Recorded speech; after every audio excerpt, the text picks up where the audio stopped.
Hello friends, hi friends, అందరు ఎలా ఉన్నారు? బాగున్నారా? నేనైతే చాలా బాగున్నాను. ఇది మా అమ్మ వాళ్ళ ఊర్లో మటన్ కర్రీ అయితే చేస్తున్నాము. చూడండి ఫ్రెండ్స్, ఒక గిన్నె తీసుకొని అందులో ఆయిల్ వేసుకొని ఆనియన్స్ వేయించుకుంటున్నాము. చూడండి, ఆనియన్స్ వేయించుకున్న తర్వాత మటన్ వేస్తున్నాము.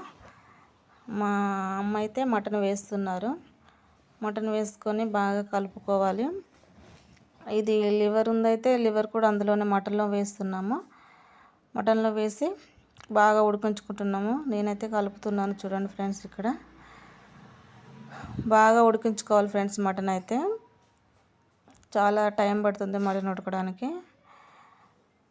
అయితే మా చెల్లి వచ్చారు. మా చెల్లి వచ్చేసి మటన్ కర్రీ అయిందా అని అడుగుతున్నారు. లేదు, ఇప్పుడే అవుతుందని చెప్పాను. ఇక్కడైతే మేక హెడ్ ఉంది, తలకాయ కట్ చేస్తున్నారు. మా మామయ్య తరతను కట్ చేస్తున్నారు.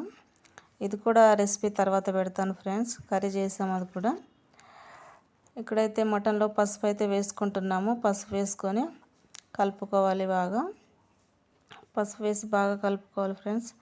తర్వాత అల్లం వెల్లుల్లి పేస్ట్ వేస్తున్నాము. మటన్లో అల్లం వెల్లుల్లి పేస్ట్ కూడా వేసి బాగా కలుపుకోవాలి.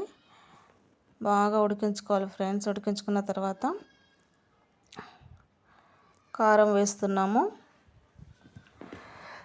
కారం అయితే ఎక్కువే పడుతుంది ఫ్రెండ్స్. ఇందులో మటన్లో కొంచెం కారంగా ఉంటేనే టేస్టీ ఉంటుంది, అందుకే కారం వేస్తున్నాము.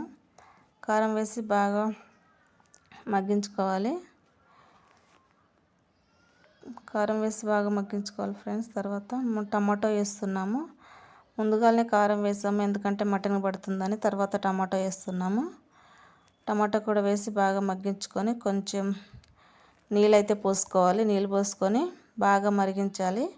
మరిగిన తర్వాత మటన్ మసాలా అయితే వేసాము. మటన్ మసాలా వేసి బాగా మరిగించుకున్న తర్వాత మటన్ కర్రీ అయితే రెడీ.